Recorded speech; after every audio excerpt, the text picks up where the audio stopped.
Сейчас здесь пошла трансляция. Сейчас ставим спер-рекордер, запись.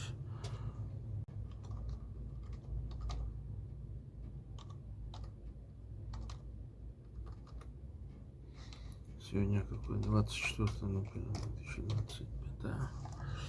Так, запись. Так, ну все, мы сейчас на социальных медиа в эфире, а здесь мы еще пока не в эфире. Добрый день, здравствуйте, дорогие друзья. Сегодня пятница, 24 января 2025 года. Сегодня с вами в студии Зуртан Халтаров. Андрей Григорьев, может быть, подключится, а может быть и нет. И гость в студии Владислав Живец, председатель Смоленского республиканского центра. Владислав, приветствую. Здравствуйте, здравствуйте, дорогие слушатели. Да, вот, ну, сейчас я тут включаю картинку. В общем, такие темы у нас для разговора. Что там на этой неделе произошло со Смоленском? Смоленск бомбили. Да. И как смоляне отреагировали на эти замечательные прилеты? Да, было по официально по статистике оккупационных российских властей в Смоленске было около 20 беспилотников. Очевидцы насчитали больше 20 беспилотников. Сбито 17 по данным российским. Но один попал в цех авиазавода, который занимается и реконструкцией самолетов, и изготовлением корпусов для Х-55, Х-59 и Х-101. Это ракеты. Ракеты авиационного базирования, да? То есть их запускают, воздуха. Получается, с самолетов. Но это все вот ракеты, они какие там, сверхзвуковые или как они там? Ну, по-моему, это обычные земля-воздух считаются. А может быть, сейчас я не очень разбираюсь в типах ракет. Скорее всего, сейчас мы... А там получается, что за завод? Он который прям новые, свеженькие производит? Или же они там, как много таких заводов, вот у нас в том числе в Улан-Удэ было, они там работали на конверсию. Часть там этих, значит, старых ракет, по-видимому, разбирали, потом снова собирали там, что-то обновляли там, золотишко, серебришко выпаивали, ставили там китайские микросхемки. Последний раз, когда в прошлом году у меня была информация, что там собирали корпуса, а начинку уже делали где-то в другом месте. Но, скорее всего, время прошло, что-то изменилось. Потому что очень много официальных первых лиц российских наведывалось на этот завод. Я думаю, там уже и что-то серьезное собирали. Ну, то есть, вот эта вот атака дронов, она вообще впервые, да, за все время войны? Ну, она не первая, но это первая, которая такая огромная и с целевым попаданием по цеху, именно в котором все это и ремонтировалось. Цех работал в 3 смены даже ночью. Ага, то есть, получается, все-таки Смоленск, он там вокруг Смоленска какие-то силы ПВО стоят. Значит, да, то есть я, правда, вообще сильно сомневаюсь, что какая-то мощная ракета там может маленький дрон сбить, но учитывая тот факт, что самолет, который сбили над Грозным, да, там, говорят, уже антидроновые ракеты стояли такой малой мощности.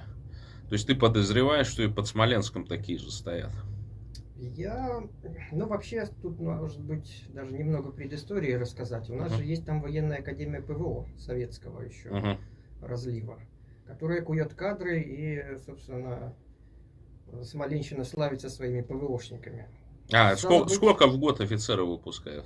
Неизвестно, но информация есть, что все меньше и меньше. То есть даже если раньше был набор курсантов очень строгие, да, какие-то критерии хотя бы соблюдались, что сейчас вообще просто любого Васю могут принять. Настолько там тупые курсанты, что за них преподаватели, потому что преподаватели должны выпустить что-то, они за них даже пишут дипломные. Настолько все плохо. То есть какой-то процент должен быть успешно выпущен, там хорошо, удовлетворительно, кого-то отсеять, и вот под эти рамки подгоняется все. А на самом деле Ну, то там есть, просто вот товарищи. такой выпускник, скажем, Смоленской вот этой Академии ПВО, он на экране, да, банально он не сможет отличить гражданский самолет от, допустим, скопления птиц. Да.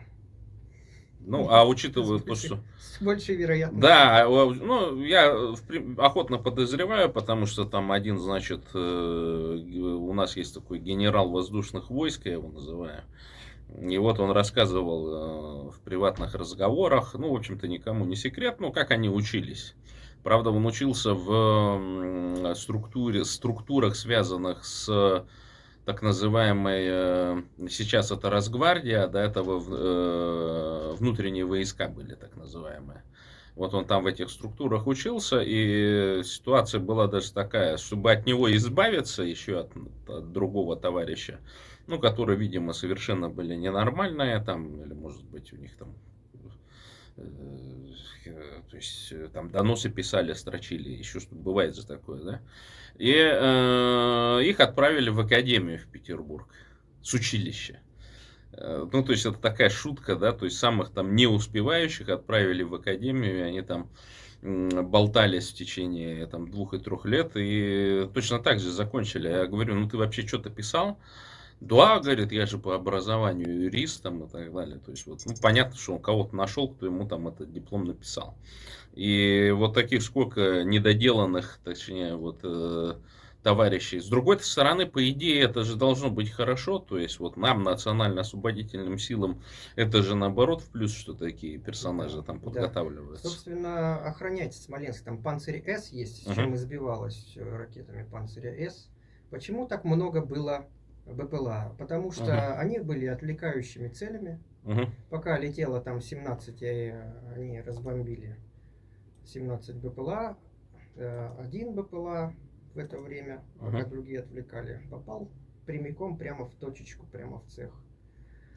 То есть хваленое советско-российское ПВО все-таки имеет дыры. И, скорее всего, это в единичном экземпляре такое вот удовольствие, только, видимо, для Смоленска во всей области, я думаю. В других частях есть же там еще военные части, особенно в Вязьмо-Брянске, например, аэродром вертолетный. Чем он там охраняется, я не знаю, скорее всего, макетами, потому что как говорят, что там из офицеров, вообще в военных частях Смоленской области, офицеров больше нет, они умерли еще в 14-м, там с 14 до 22 все поумирали, кадровые такие, а рулят там сейчас пиджаки. Это еще Ну, это еще хуже на самом деле, потому что какой нормальный пиджак там гражданскую службу заменит на этот. Почему? Потому что вот я помню, лично знаком был с 2 пиджаками, которые, так скажем, грели место. Вот, в части грели место. То есть для наших зрителей, кто не понимает несколько сленга, то есть его взяли в часть пиджака до тех пор, пока кто-то из родственников, значит, вот в этой части или там в округе там и так далее, он обучался, проходил обучение. И как только, значит, потребовалось место, этого пиджака просто выпнули. И естественно, что и он пошел в науку от безвыходности. А тогда, ну, просто несравнимые зарплаты были. Допустим, в науке младшему научному сотруднику, ну, со всеми надбавками платили 5-6 тысяч рублей. Это середина 2000-х годов, да. А в армии там уже были заработки порядка 20 тысяч. То есть человек стал получать там в 5 раз меньше. И я помню даже вот этот человек плакал по поводу того, что вот так с ним эти русские офицеры поступили, короче, выгнали, еще сверху даже он вынужден был, по-моему, его за какую-то растрату там или еще что-то, еще и у него и судимость есть по 286 статье.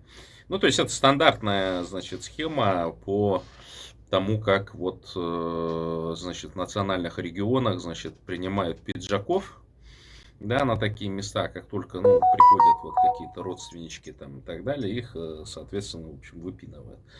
Ладно, что ты там по поводу инаугурации Трампа думаешь? Что там, как наши национально-освободительные движения теперь будут составлять конкуренцию инфо-цыганам, СФБК или нет? Я даже не знаю. Слушайте, ну, надо еще посмотреть. Правый поворот случился в американской политике или нет? Ну, тут надо исходить из того, что преследуем мы свои цели. И если Мгм. эти цели совпадают с целью этого офиса, этого Трампа, ну, действовать как-то соразмеренно вместе. Ну, ожидать от кого-то, ну, вот мы уже сколько работаем, ничего никто не насыпал еще, поэтому... Так, а может, не насыпал, потому что не просили? Ну, хороший вопрос. Но, Можно попробовать попросить. да, но ситуация-то в чем? В том, что там же вот этот фонд, который вот этих всех инфо-цыган, это российская оппозиция спонсировал, он государственный. Но поскольку была администрация байденовская, да, то, соответственно, там, ну, вот такого, там, скажем, левого спектра, да, вот эти вот всякие там, кто там, ну, куча всяких вот этих организаций по типу Free Бурятия Foundation там и так далее, да, которые, ну, акцептировали какие-то финансовые средства. И вот эти СМИ всякие, псевдонезависимые, которые попались на эту... Слышал ситуацию про такую Асию Несоевую? Читал? Нет, напомни, может, ты где-то читал. Ну, там, значит, Кашин такой, он, который в Лондоне сидит, значит, деятель, журналист, он объявил, что, значит, со всех СМИ начали удалять публикации такой Асии Несоевой, журналистки из России, фрилансера. Ну и выяснилось, что она просто там выдумывала и дописывала, значит... Это вот как раз-таки я прочитал, пока кофе делалось. Ага. Я думаю, что знакомая. 30 статей, где переписку она вела с вымышленными людьми. Да, да, Героями вот заметок, я которые сейчас она нашим подделала. зрителям вывел как раз, значит, ее Джамиля Садриева, по-моему, официально ее зовут, если я правильно произношу, сейчас проверим. Ей 21 год, Джамиле Садриевой. Да, Джамиле Садриевой. И ее недавно назначили, получается, через 2 дня после скандала. Эту девицу назначили, значит, пресс-секретарем Центра занятости в Казани. Хотя я до этого в среду, значит, у Андрея Григорьева говорил, что она живет в Петербурге, но как бы тот твиттер, на который я ссылался, да, она, по-видимому, была просто, ну, в поездке в Петербурге, а может быть и жила какое-то время.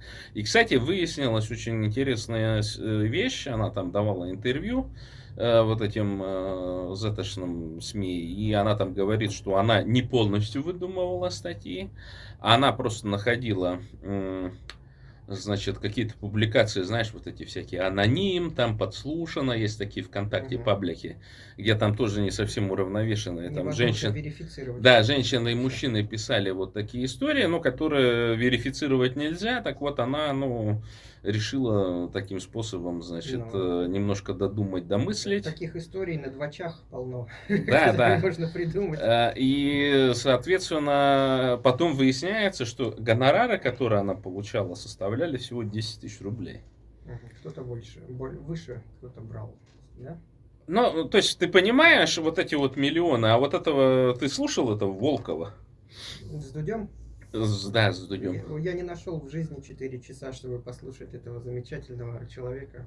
Да, я даже не собирался слушать, я там почитал, значит, в газете «Новая Европа», там, что они какую-то выжимку там сделали, да?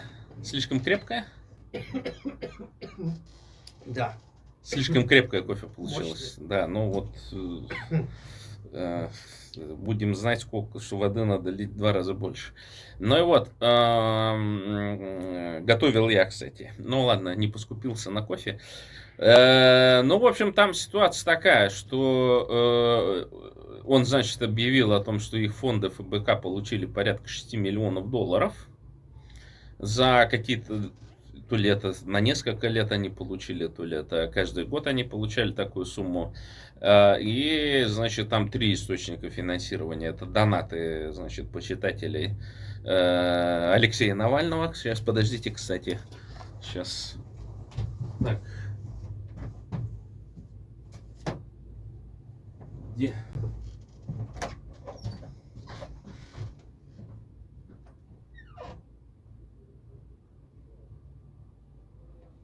Так, ну пока Зурдан вышел, могу припомнить похожие истории, как у этой Асии Несоевой. Это был у нас в Смоленской области губернатор Островский такой. И по заказу журнала Time в 93 году у него вышел репортаж за его подписью, им сделанный, о детской проституции в Москве. Вашингтон-Пост публиковала, перепечатывала. Журналисты потом перепроверили, отыскали этих мальчиков, героев материала.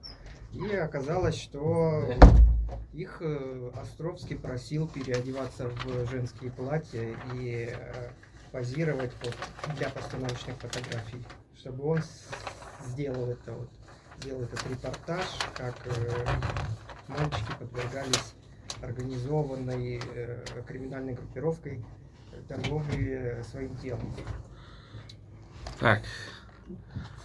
Так, немного, так, один отклеился. Сейчас. Это там у тебя Навальный, да, один? Оба. А второй Арестович? Не, это на самом деле разные периоды жизни, я так понимаю. И Скрипецкий, вот их зацепил. Вот эта икона, значит, неопалимого Алексея Небутербродного, а это святой великомученик Алексей, принеси нам водочки. То есть это, по-видимому, в разные этапы времени Навального написано. Ну, то есть это еще прижизненные, так скажем, иконы. Посмертных нету. В этом отношении Скрипецкий более чуткий художник, нежели чем всякие прочие основные. Так что, ну, не знаю, там, наверное, в Фейсбуке кто-нибудь от меня отпишется там. Даже помню, кто-то на меня подписался в Фейсбуке, да, а потом написал: я от вас отписываюсь. Я говорю: да, боже мой, да запросто. Но я еще сверху этого человека заблокировал, чтобы он не отсвечивал. Я бежала за вами 3 дня, чтобы сказать, как вы мне противны. Да, и вот интересная ситуация, что там третьим спонсором, ну, помимо вот этих всяких там беглых, значит, банкиров, которые швырнули россиян, так скажем, да, там еще у них есть вот эти фонды. Поддержка демократии там и так далее. Но, как мы видим, что сейчас, я думаю, надо там... Ну, я, например, у Маска как-то в Твиттере написал проверить, потому что он же там сейчас будет возглавлять организацию по эффективности с использованием, в том числе, искусственного интеллекта. Будут проверять эффективность федеральных структур, работы федеральных структур. И я вот написал, что поскольку там многие фонды, которые содействие демократии и так далее, они тоже как федеральные структуры, да, записаны, то вот я говорю: давайте-ка проверьте. Потому что кого вы кормите в итоге, какой эффект, ну, да, от развития демократии. Потому что я его не вижу абсолютно. Что правильно говорил Трамп, это нужно было выходить из всевозможных всяческих международных организаций, которые вообще не имеют никакого смысла, которые незачем было вбухивать деньги, чтобы там люди работали сами свою работу. Не, но с другой стороны, Всемирная организация здравоохранения, она же в свое время позволила американцам продвигать, значит, свои вот эти вот концерны лекарственные там и так далее. Да, для лобби они... А теперь, когда, ну, он показал там, что Америка вплачивает вот эту Всемирную организацию здравоохранения 38 миллиардов ежегодно, да, средств, а Китай, который 1,4 миллиарда населения, он платит всего 550 миллионов. И они поэтому выходят, потому что, ну, очевидно, что, ну, представляешь, вот как ООН, что за контора, да, кто вот там бывает, и, ну, у многих представление, что ООН что-то решает. Я думаю, что вот у обывателей таких вот, как там Бурятии и так далее, некоторые мне говорят, вот ООН. А я говорю, ребята, ООН ничего не решает, потому что там в свое время пиарили одну девицу, которая там в ООН стала работать из Бурятии. Ну и это преподносилось как там, не знаю, великое достижение, что ли, там, что вот бурятка в ООН попала. А то, что там квоты существуют от России там, и так далее, что туда их там запихивают активно, да, особенно тех, которые там по мутным схемам Министерства образования где-то за рубежом проучились. Ты же в курсе, что там, начиная с 2006 или 2007 года, там была программа, когда при правительстве этого Медведева, когда они там до 10 тысяч россиян отправляли за рубеж за счет Федерации Российской. Мгм. И причем квоту, ну, всю выбрали уже до того, как объявили конкурс. Да, это закидывали агентуру, которая потом Ну там вот, растворялась. там вот этих Все будущих эти, жен, да, там этих. Чаплины, потом эти, как забываю эту фамилию, вот эту недавно, которая там шастала. Все эти тети ласточки. Нома Зарубина, Да, которая. да, да. Вот Ну, это ну, ж ну. вот все оттуда. А основной источник вербовки был МГИМО и МГУ ИСТФАК. А она как попала с этим, со своим Томским университетом? Ну, никто не знает, Томский или не Томский. У нее второй значится еще Российская академия этих самых каких-то там наук, международные отношения, в общем. То ли МГИМО, то ли какая-то шарашка при МГИМО филиал. Ну, понятно, в общем. Кто она такая, в общем-то, в Томске особо и не знают, как Ну, томичи. все ясно. Ну, наверное, тоже откуда-нибудь из Бурятии. Не, просто у меня там, я почему так хочу, потому что у меня в Томске из Бурятии, ну, куча народу проучилась, и, в общем-то, там до хрена, кстати, народу из Бурятии. Ну, может, она родилась в Томске, и все только. Я родился в Бурятии для подписчиков, вот вам. Да, Интересно. сейчас мы его покажем, короче. Вот, уроженец Гусинки. Да, почетный бурят. в Да, будущем. не, ну, конечно, то есть обязательно дадим почетное гражданство. И, собственно, ну, тут не секрет, что я у тебя подсмотрел идею о республиканских центрах и тоже планирую через какое-то время, ну, это не секрет, наверное, Это буду, не секрет. буду презентовать. Всем советуем вообще воспользоваться этим Да. кейсом. Мы Бурятский да. республиканский центр. Почему назвали это центром? Это think tank, где собраны интеллектуалы, политики, люди, которые взаимно договорились, что будут работать над одной идеей.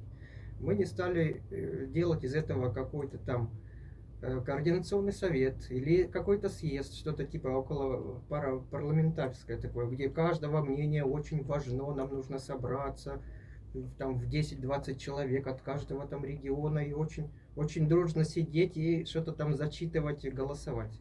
Ну, это бессмысленно, естественно. Поэтому мы и назвали центр как точка сборки. Вот и все. И всем советуем делать подобное. Да, Можете называть как хотите.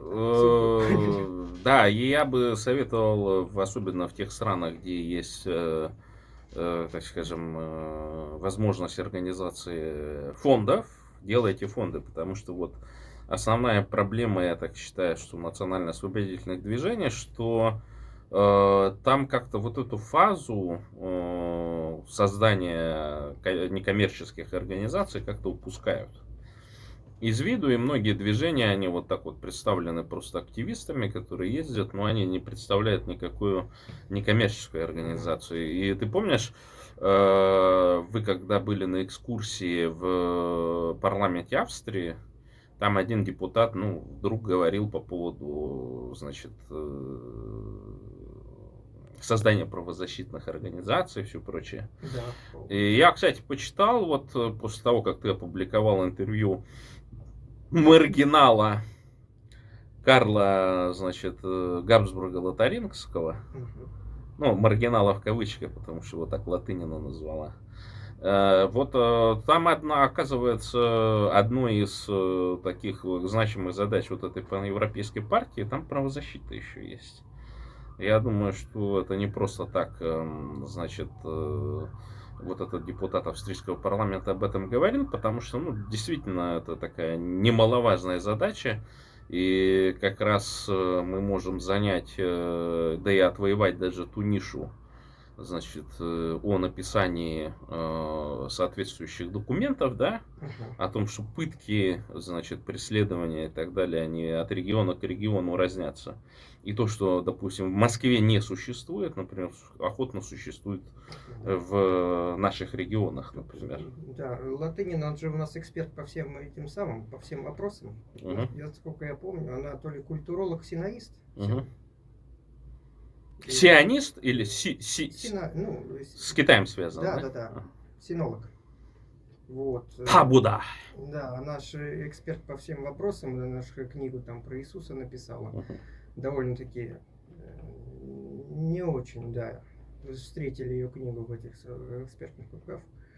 В общем, если вдруг Латынина или ее какие-то почитатели слушают эфир, да, вот вы ж подумайте, что вот дворянство, вот, которое осталось, европейское, оно ж не просто так. Люди, которые там носят приставки, фон, сэр и прочие. Цу. Пэр, да. Это люди, у которых остался Д. частный капитал, который сохранили. Ну, не весь, его предки, там. не весь, да. Но Ну. если посмотреть, кем работают, Ну. банкиры, финансисты владеют одним, третьим, пятым, и кое-какие связи у них остались, особенно в их прослойке дворянской. Так, где- естественно, у нас же выступала вот на Вене представительница тоже другой стороны Да. Габсбургского дома, она шведский аристократ. Да, да. Габсбург, Дуглас, короче. то есть. Это один из способов воздействия с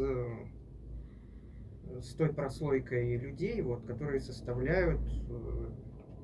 А там еще и- сколько и- марганатических семей было, да, то есть там осталось вот тоже, которые там, они не могли стать, ну, точнее, они часто дворянами становились, но, допустим, там в 19 веке им ничего не мешало, например, начать зарабатывать деньги для этих аристократов, там, скажем, в промышленности, в банкирской среде, еще в каких-то вещах Да, инвестиционных поэтому, и так да, далее. не стоит слушать Латынину, там, что она кого-то там назовет маргиналом. Вот. Ну а как ты считаешь, вот смотри, взаимодействие есть, ну, допустим, мы создали наши правозащитные фонды и все прочее.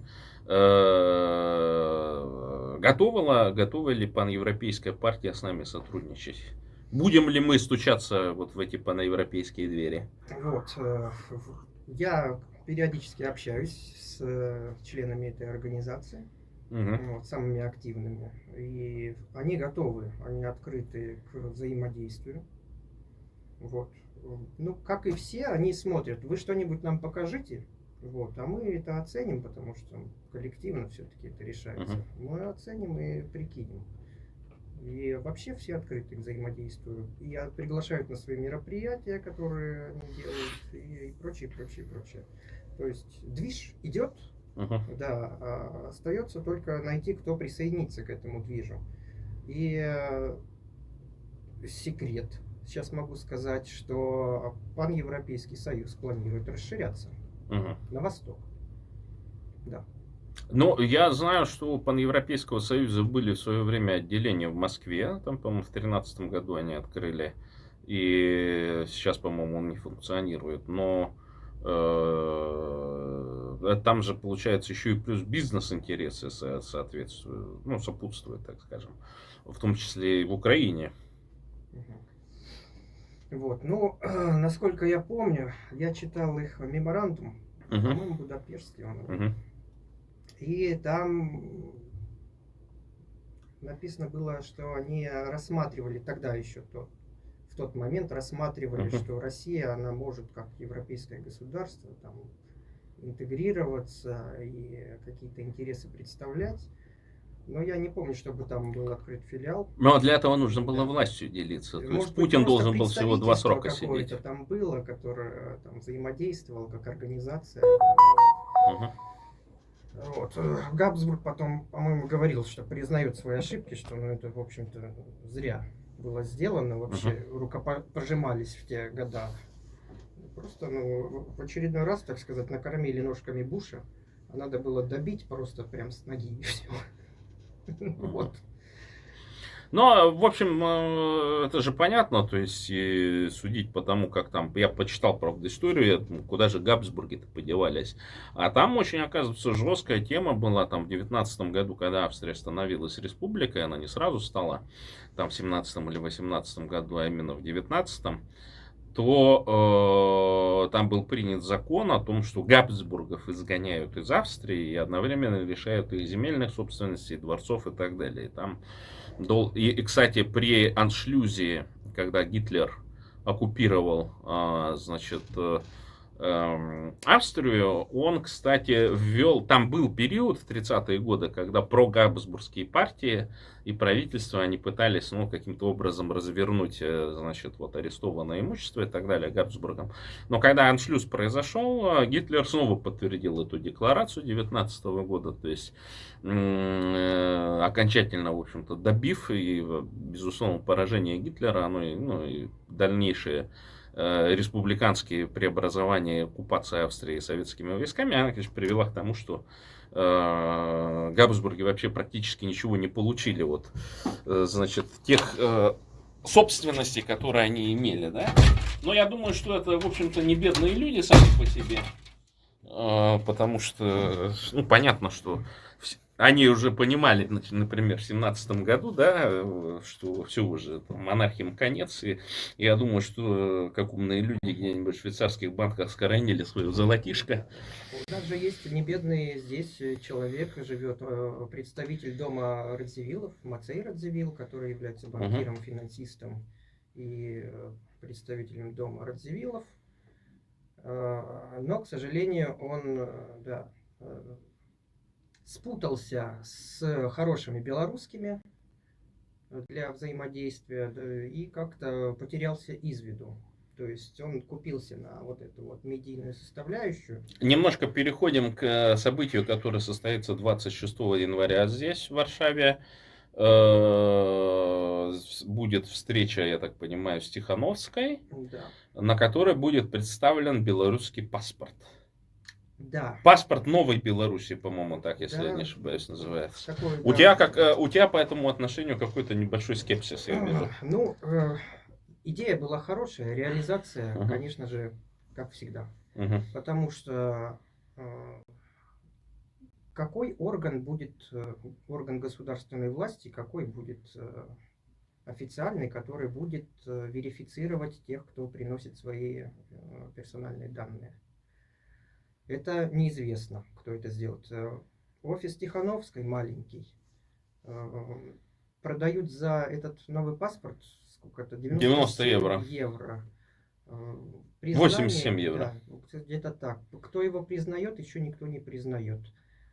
Эта идея, скорее всего, там какой-то литовский политический прохиндей замешан. Вот. Угу. Скорее всего, эта идея такая популистская и полумошенническая, полуаферистская. Сейчас же на данный Но момент... я так понимаю, Да. что пока статус этого документа это сувенир.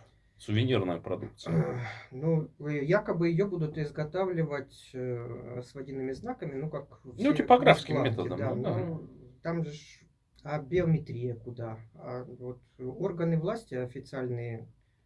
Так, по-моему, не литовские проблема сказали, взять что чип нет. какой-то Ну, для этого, да, нужно использовать тогда NFZ, или как он государственную там называется. инфраструктуру, где и придумали в Литве.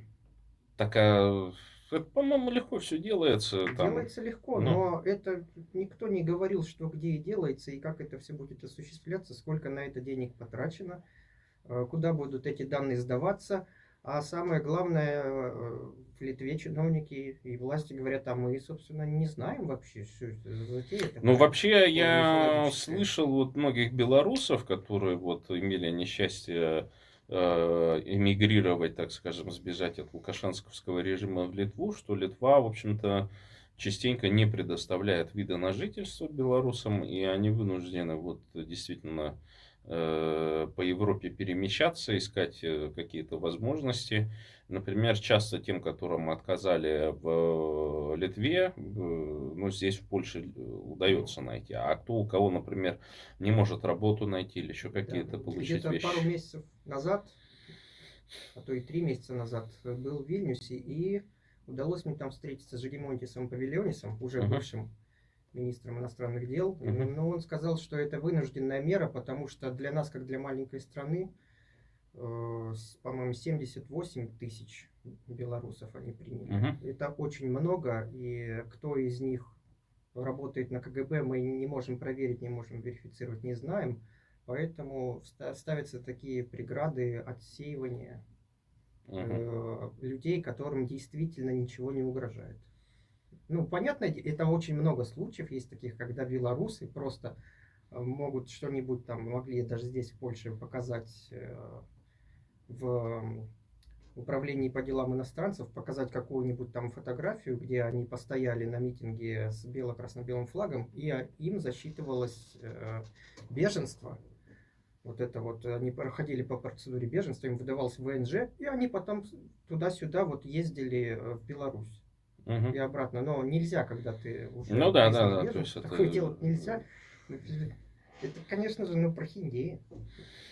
Но, с другой стороны, люди выживают как могут, и поэтому тут, что их по этому поводу там третировать, я, конечно, понимаю. С другой стороны, как ты считаешь, вот там же, помнишь, в начале войны Каспаров даже заикнулся по поводу того, что давайте-ка в Европе сделаем карту хорошего русского. Типа, чтобы вот как-то идентифицировать не только представителей оппозиции, так скажем, да, внесистемной российской, но и идентифицировать вот людей с антивоенной позицией и так далее. Да, ну вот и мы посмотрели на опыт вот белорусский, что это превратилось, в маленьких масштабах даже получается, что это превратилось просто в цирк с клоунами. Что будет, да, в российском варианте, неизвестно. Но теперь уже сколько я посмотрел, перенял какой-то опыт, и, в общем-то, человеку, у которого есть реальные основания покинуть Россию и быть принятым где-то, получить беженство в европейской стране, несложно получить ВНЖ и travel документ, который позволяет пересекать. Но ты знаешь, мне вот эти антивоенные россияне, которые ежегодно гоняют снова в Москву, это в основном москвичи, не россияне, а москвичи. И вот я здесь там периодически на каких-то тусовках, бывает такое, что там в Реформ прихожу или в Ковчег. Какое-то интересное мероприятие там, и когда такое начинается, да, и потом люди там в чатах начинают плакать по поводу того, а как там в Калининград уехать, как там пропускают ли и так далее. Я думаю, ладно, хорошо, но, ребята, или вы четко занимаете антивоенную, антипутинскую и даже антироссийскую позицию, будучи там россиянами, москвичами, да, или, что бегать-то туда-сюда? Убежали там кто-то, многие там еще до того, как даже Путин мобилизацию объявил, там же многие, московская интеллигенция же всех своих этих, булочек, или как-то есть такое выражение, когда там, мамка там сына своего, там, корзиночкой называют там и так далее. И вот этих корзиночек они там эвакуировали, да. Причем дали так денег, чтобы они тут и квартирку могли купить там и так далее. То есть, да. Понимаешь, да? Много же таких товарищей. Попадались несколько здесь, в Варшаве, которые гоняют в Москву. Люди сами не москвичи, но они обмосквичились, пока там жили. Да. Вот. В дискуссиях у нас, значит, я пытался сказать, что, смотрите, зачем нам нужна Российская Федерация, ведь она неисправима, смотрите, у России культурная матрица такая, что она постоянно тюрьму народов из себя делает на протяжении всей истории. То есть, то ли это Московское царство, то ли это Русское царство, то это Российская империя, то это Советский Союз, то это Российская Федерация, всегда одно и то же. Они хлопали, удивлялись в глаза по 10 рублей, думали, да что это такое, как можно Российскую Федерацию разрушить, а как все будут существовать. То есть вот такие типичные хорошие русские, которые туда-сюда гоняют свою сытую Москву, зубы там подлечить и прочее. Вести среди них просветительскую деятельность среди этих людей. Вот что остается делать. Здесь в эмиграции нам нужно нашими центрами, я думаю, что заниматься просветительской деятельностью. Так, сейчас, с своего позволения, гляну, что у меня там еще назначено. Вот, ну, мы хотели это, наверное, с Андрюхой обсудить. Там дело в том, что Трамп там 78 подписал этих, значит, указов, которые так или иначе отменяли какие-то постановления предыдущих демократических, значит, демократических вот этих, как их, правительств, да? Э, И одна из них была такая, что иностранцам, нелегальным мигрантам и так далее, их детям не будет выдаваться американское гражданство, что противоречит 14 поправке Конституции. И там 18 штатов подало, значит, против, и уже решение есть. То есть вот этот указ Трампа снова отменили. Оказывается, что в свою первую администрацию он точно что-то подобное делал, и точно так же его все указы практически отменились. То есть, как ты думаешь, вот как политик, это чисто политический такой вот, ну, то есть он типа обещал, а сейчас сделал, а потом тихонько суды Можно отменяют. сослаться на то, что вот народ против. Ну, он обещание сделал, короче, да, а ну, суды да, отменили. ну, США это страна, созданная иммигрантами, но она не может такое сделать.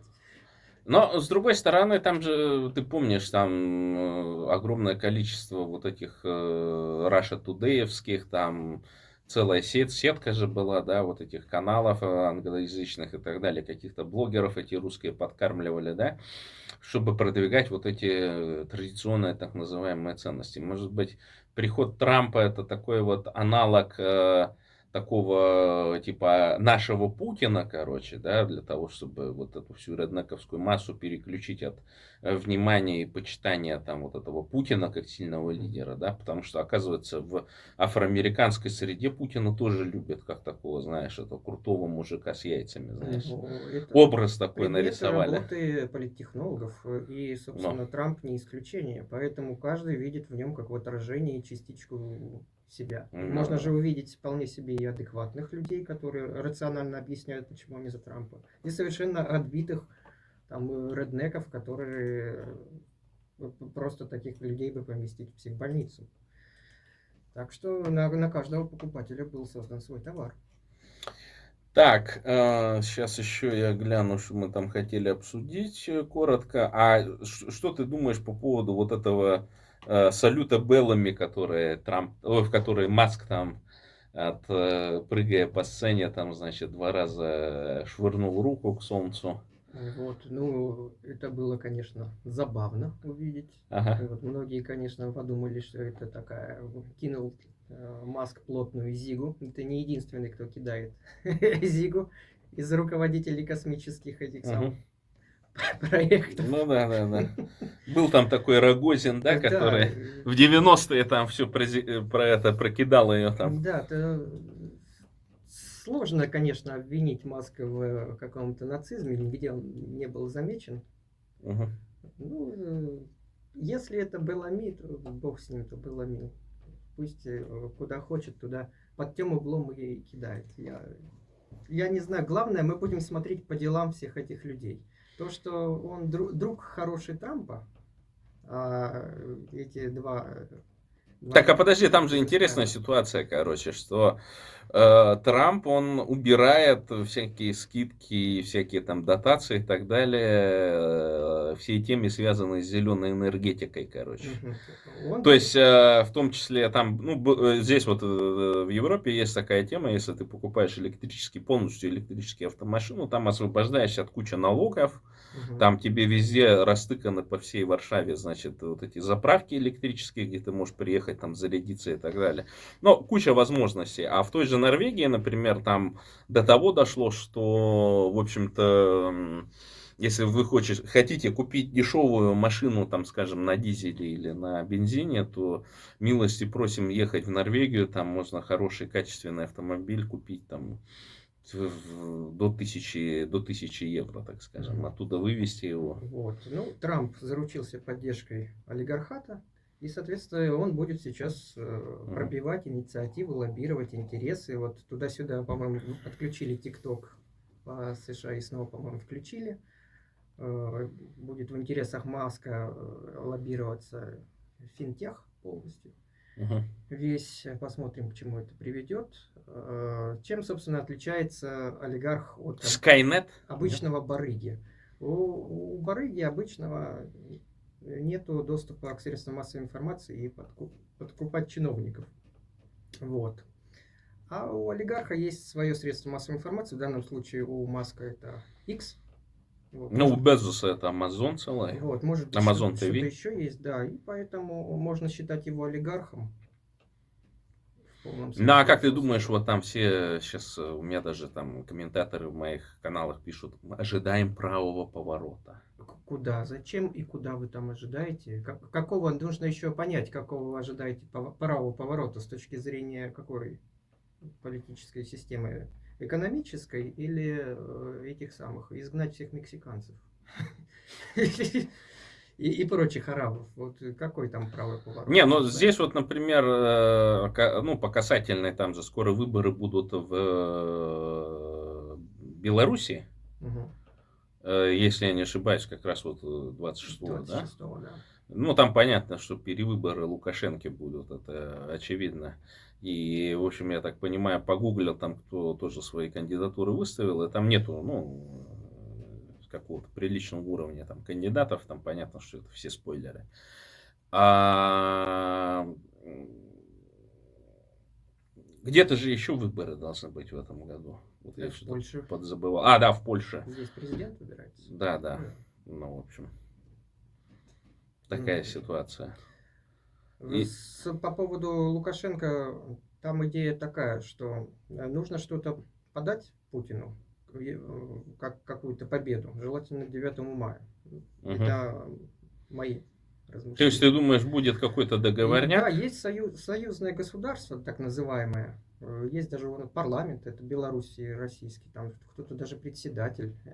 И нужно сблизить, Бородин, по-моему.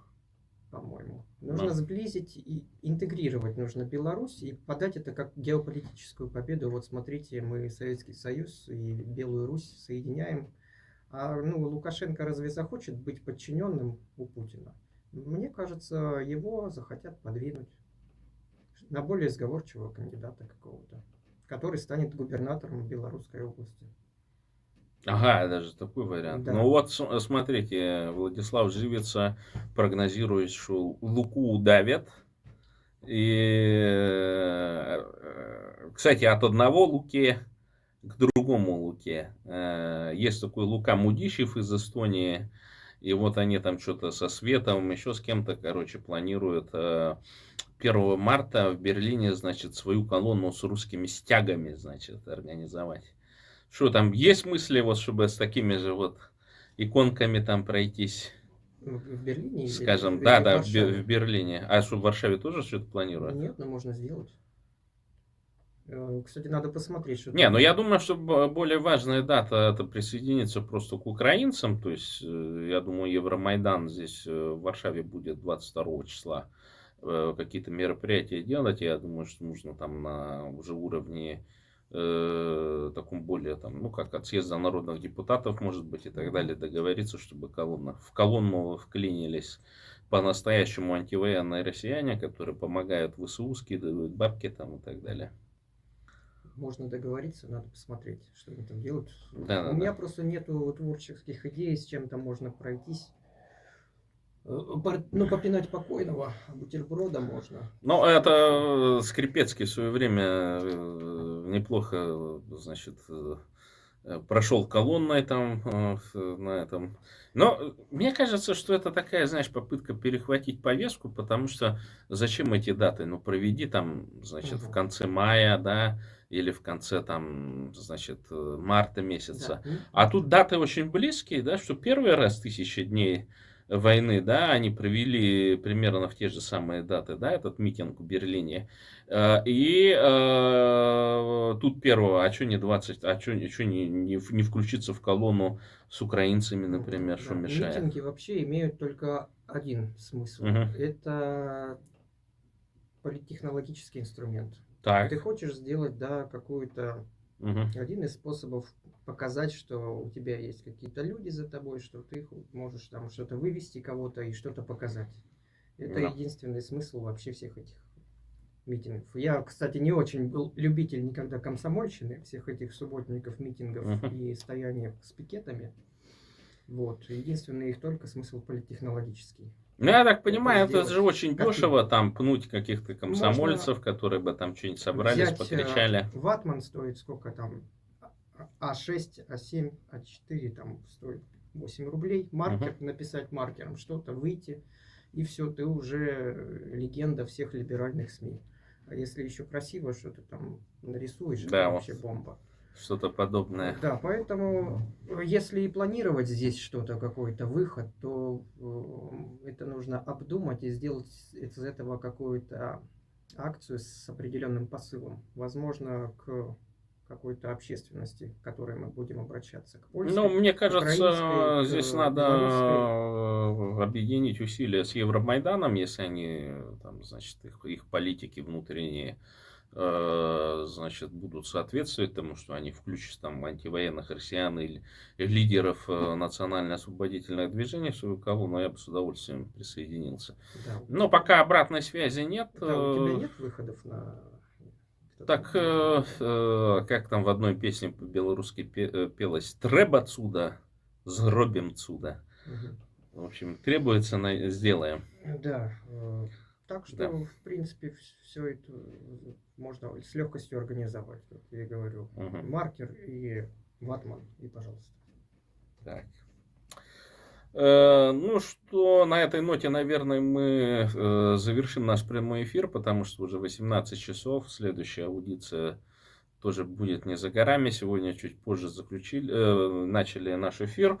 Сегодня эфир прошел без всяких сбоев. Но я, правда, ничего там особенно шикарного не делал. Хотел там показать какие-то, значит, ссылки на социальные сети, но... Значит, сейчас этим не стал заниматься, чтобы стрим не прервался. Так что, ну, всем большое спасибо за внимание, дорогие друзья. Так скажем, сейчас мы уходим с радио. Всем большое спасибо. Владислав, спасибо, что пришел. Да, не за что, приглашайте. Слушай, когда ты активизируешь «Свободный Смоленск»? Когда следующий будет эфирчик? Когда планируешь? Я пока еще не знаю. Скорее всего, будет известно через дней 10. Через дней 10. Все понятно. Слушайте на волнах ИМИ радио Фри Смоленск. По пятницам будет выходить. Было по пятницам. Было раньше. по пятницам. Когда А может, в четверг? По-новому я еще не знаю. Да.